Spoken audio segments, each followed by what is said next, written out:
Dans cette vidéo, je vais te donner 3 conseils pour être plus patient quand tu dessines.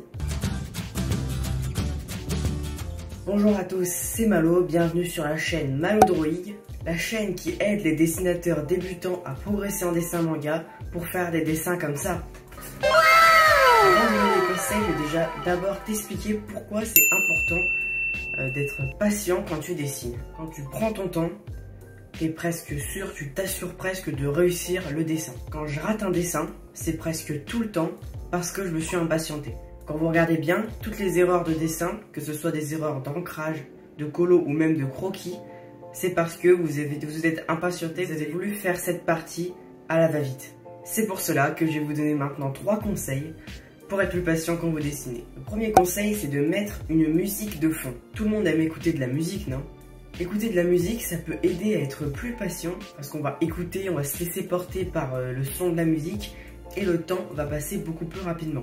Il y a aussi des personnes qui disent que la musique peut déconcentrer du dessin, mais franchement, je pense que si vous mettez juste une petite musique de fond pas trop agressive, ça peut aider à faire d'un meilleur dessin. À voir en fonction de tout le monde. Au niveau des musiques, vous avez plusieurs choix. Vous pouvez mettre des OST de l'anime que vous êtes en train de dessiner. Par exemple, quand je dessinais Zoro, j'ai bien aimé mettre des OST de One Piece, parce qu'en plus les OST de One Piece sont quand même cool.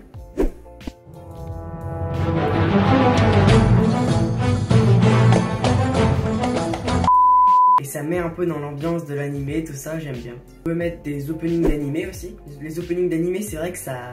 Il y en a qui sont vraiment bien ambiançants, tu vois, ça peut bien faire passer le temps. Ou alors, si c'est un anime long comme One Piece, vous pouvez très bien vous mettre une sélection de tous les openings de l'anime, comme ça va bien vous mettre dans l'ambiance, dans le thème aussi. Sinon, vous pouvez mettre des musiques créatives. Donc pour ça, vous cherchez une musique pour dessiner sur YouTube et vous allez avoir des vidéos de 2-3 heures. En fait, c'est des musiques qui sont censées stimuler son imagination et ta créativité.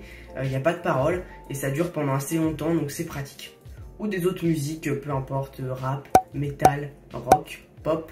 Je sais pas, en fonction de ce que vous aimez écouter, c'est surtout ça l'essentiel, mettre des musiques que vous aimez. Sinon, le conseil, il servira un peu à rien si vous mettez des musiques que vous aimez pas. Et dernier petit conseil sur les musiques, essayez d'avoir des playlists, que vous n'ayez pas à changer toutes les 2-3 minutes, parce que là, oui, vous allez déconcentrer du dessin, donc c'est mieux d'avoir des playlists. Le deuxième conseil, c'est de faire des pauses. Vous avez déjà remarqué que mes dessins étaient beaucoup moins bonne qualité quand je filmais que quand je vous les montrais des dessins que j'ai fait de mon côté.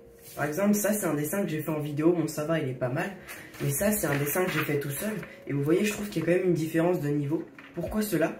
Parce qu'en fait, quand je dessine en filmant, je fais quasiment pas de pause.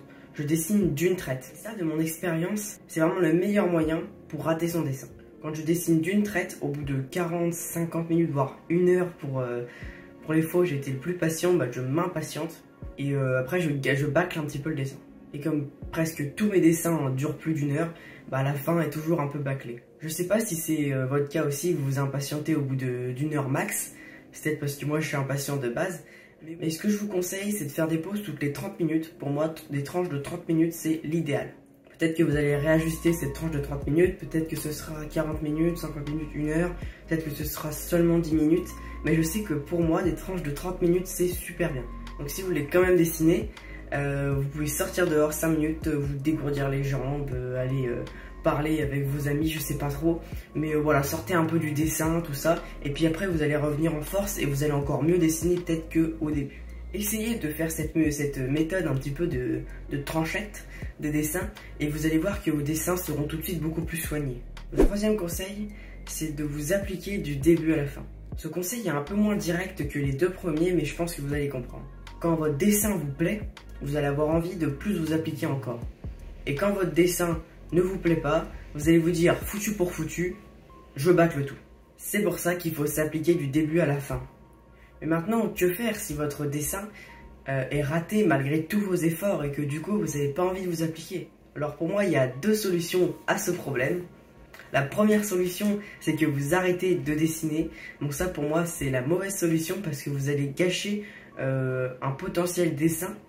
Et même si le dessin ne vous plaît pas actuellement, si vous ne l'avez pas fini, vous ne pouvez pas savoir s'il va être bien ou pas. Et surtout que quand on dessine, eh ben, on est un peu dans le feu de l'action.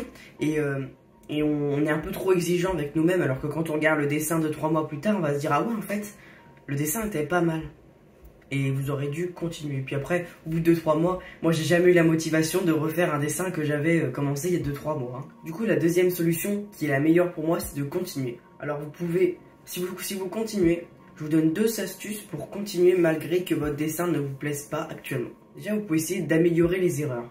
Par exemple, si vous avez fait des erreurs d'ancrage, vous pouvez grossir le trait pour que ça se voit plus. Si vous avez fait des erreurs de colo, vous pouvez repasser avec une couleur pour corriger justement cette erreur. Après, une erreur peut ne pas être forcément une erreur. Je vous explique, moi par exemple sur Acnologa, vous voyez qu'il y a des points d'encre un peu partout. En fait, mon feutre, je sais pas ce qu'il a eu, mais il a explosé quand je l'ai débouchonné et ça a mis des taches partout. Mais au final, ça donne un petit style, ça donne un petit rendu sympa, je trouve. Et donc voilà, c'est censé être une erreur, mais finalement, ça donne un petit style. Même si j'aurais préféré me faire sans, j'avoue. Mais ça donne quand même un petit style. Et sinon, si vous pouvez vraiment pas améliorer, essayez de vous appliquer encore plus sur le reste du dessin. Peut-être que si vous vous appliquez plus sur le reste du dessin, et bah si votre début est pas ouf et qu'après c'est super bien, bah ça va s'équilibrer, ça va faire un truc plutôt pas mal. Alors oui, je sais que c'est un peu une théorie foireuse, mais je pense que ça peut marcher. Avez-vous tendance à vous impatienter pendant vos dessins et est-ce que cette vidéo vous a donc aidé? Répondez à cette question en commentaire. Si tu as aimé la vidéo, tu peux mettre un like, comme ça aide à montrer ma vidéo à plus de personnes qui aimeraient apprendre le dessin. Et si tu veux continuer d'apprendre des choses avec moi, tu peux cliquer sur les playlists qui s'affichent. Tu as une playlist pour apprendre à faire de meilleurs ancrages et une playlist pour apprendre à faire de meilleurs colos. Voilà, donc n'hésite pas à aller les voir et sur ce, ciao!